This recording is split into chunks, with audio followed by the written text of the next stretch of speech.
So what happens if you're building a PC and you accidentally drop your CPU?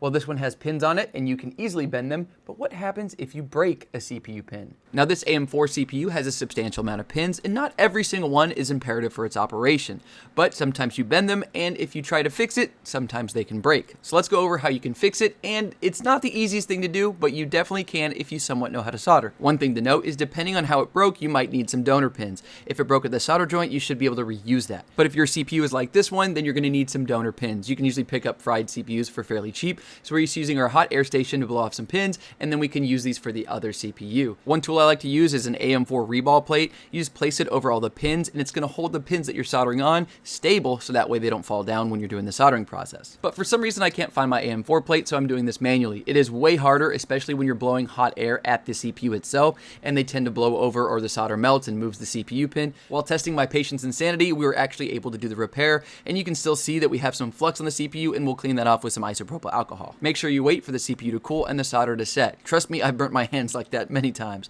But after everything's said and done, we got the repair and the CPU booted.